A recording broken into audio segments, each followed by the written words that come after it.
Morning, Moose fans. Lone Moose here.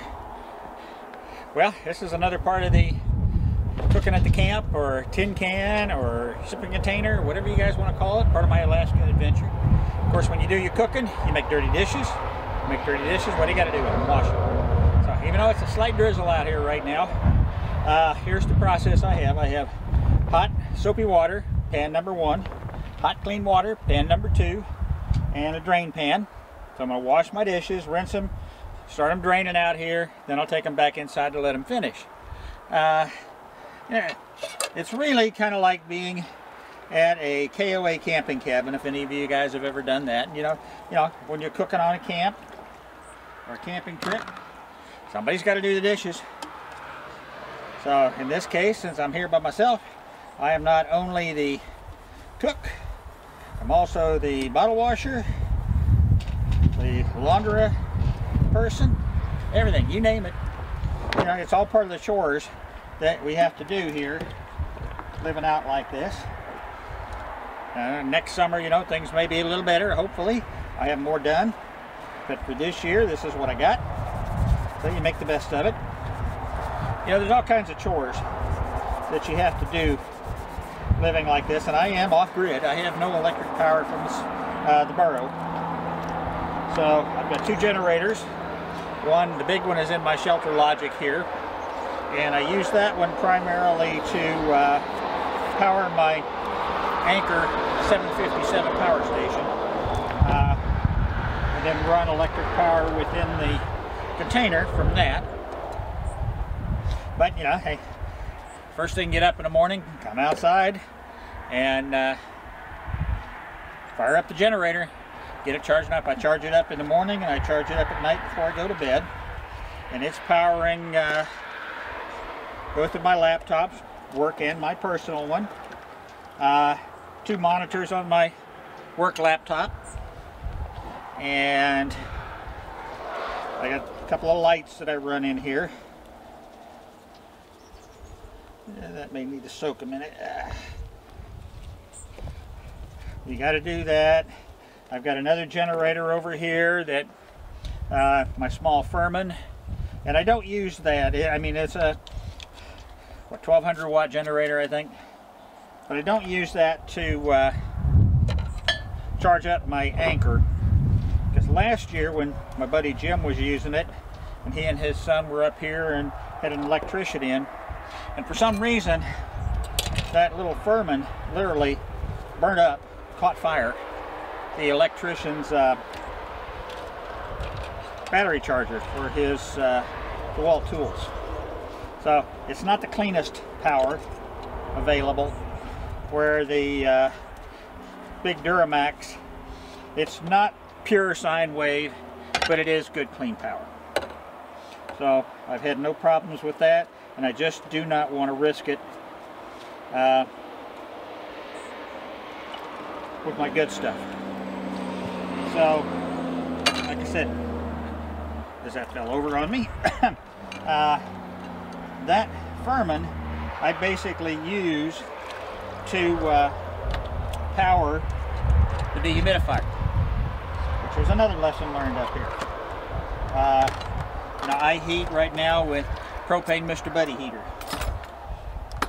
When you burn propane, you end up with some byproducts, and those byproducts are carbon dioxide and water, and that water vapor gets trapped in the container.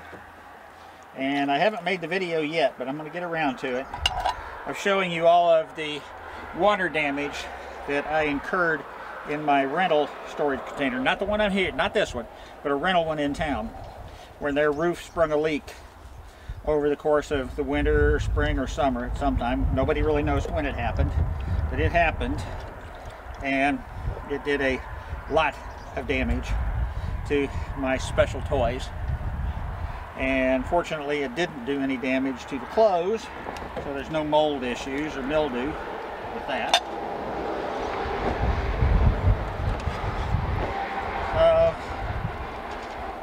You know, it is what it is, but you got to deal with that. And then of course that means as it runs, I've taken several gallons of water out of the container. In fact, this morning I turned it on after I got up and got logged into work. And a little while ago I shut it down and I just took a gallon of water out. So that was not good. But like I said, you have to deal with what you have out here. You know, trash service, that's me.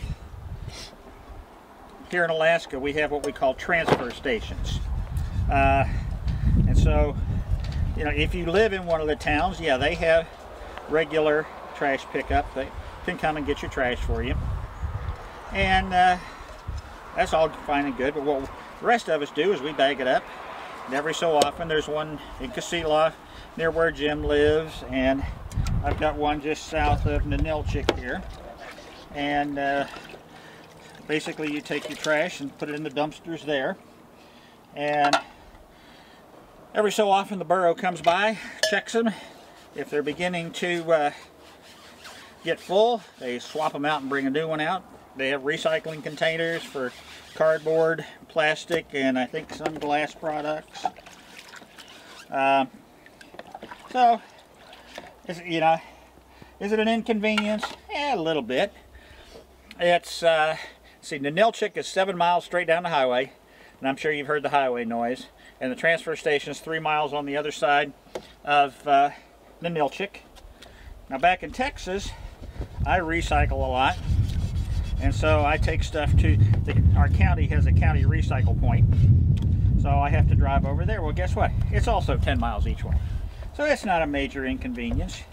You know, and I go down to Ninilchik quite a bit because that is you know, where the Three Bears grocery store is, gas stations, community center, mailboxes. So it's not like it's a chore. You know, it's just another thing that you deal with living out like this. This has been a fun adventure this year, I will guarantee you that. You know, I've learned a lot. Like, it rains and rains and rains. I think we're like 30 out of 36 days so far of having some degree of rain. Driving me crazy. But it's Alaska. Just when you think you got it figured out, she's going to teach you you're wrong. There's some books that were written by a local author here. He's up out of Anchorage. His name's Bob Bell. Not my cousin Bob Bell. But his books are like, oh my God, we're going to die. Oh my God, we're going to die too. Stories about his outdoor adventures in Alaska. It's things that my late best friend Byron would thrive on if he were still alive. In fact, I had given him one of the books, and I know he got a chance to read it before he passed. So that was a good thing. And this is my last big thing to wash up here. And this goes into my big crock pot. Because I do like doing crock pot meals. Not crack pot, crock pot. Big difference. I'm the crack pot. You know, it's been a while back, but I fired this up and I made some beef pot roast for me and my buddy Jim, Willie Rhino Adventures. He came over and we had pot roast, and then, you know, quite a bit between us that night. There's enough left over for me to have some for lunch in a day or two. So that worked out good. They're nice and quick and easy. One meal, and with a crock pot, you basically just plug it in, set it, and forget it. This one that I've got at Walmart, is it's got a digital temperature controller on it for high and low, and a timer as well, so that you know, you turn it on and set it to low. Well, it automatically goes to 8 hours. You set it to high, it goes to 4 hours, but you can adjust it from that, and then it goes down to just warm, to keep it warm once the time expires. So even if you're not there to shut it off per se, it's going to take care of that for you. Now, you can see I'm using a dish towel out here on this big thing because my drain bowl is getting kind of full. I don't necessarily do dishes very often, but when I do, I take advantage of it. That leads to the next question. What do you do with laundry, old moose? Well, first, this pan right here, got it last year when we were up here. It's a nice heavy-duty stainless steel pan. quite frankly, it's my popcorn pan. That Fred Meyer's, they've got these little pre-packaged things of popcorn with popcorn and oil all in one package, and you just pour it in there. Make popcorn like we did back in the old days when I was a kid. And you know, there you just melted butter into your skillet, put your popcorn, some salt in.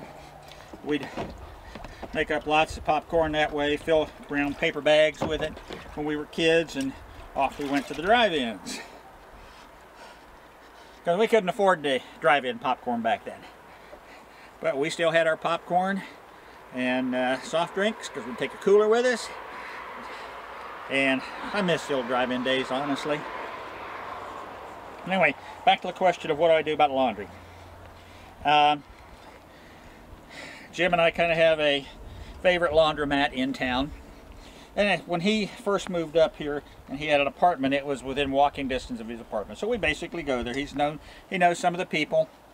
And, you know, they keep the place nice and clean. Have a high percentage of the machines always work. Never had any problems with the machines myself. And the other thing we like about it is, and oh, don't put that back on the camera, got water from the drizzle here, is that they have rental showers. In Alaska, almost every laundromat has rental showers. You know, this would be considered a dry cabin, means that there's no running water. So, you know, people have to bathe. So every so often we go into town, and like today, after I get done with my work stuff, we go into town, do laundry, get the laundry started, then I jump in the shower.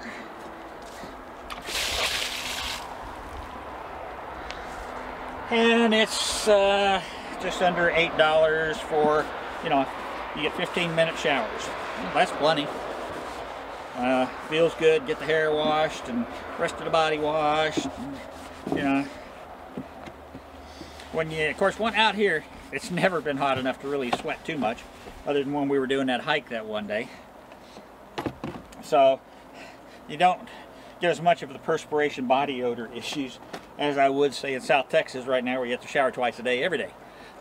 So anyway, that's kind of how my life goes, and some of the chores, how I deal with dishes and things out here at the shipping container, the tin can, my dry cabin, my version of a camping cabin, whatever you want to call it.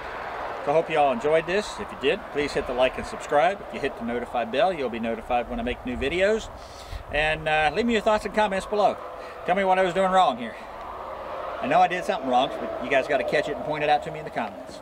So, hope you all enjoy it. Drizzle's starting to pick up, so I got to get me and my stuff inside. This is Lone Moose out. Catch y'all on the next video.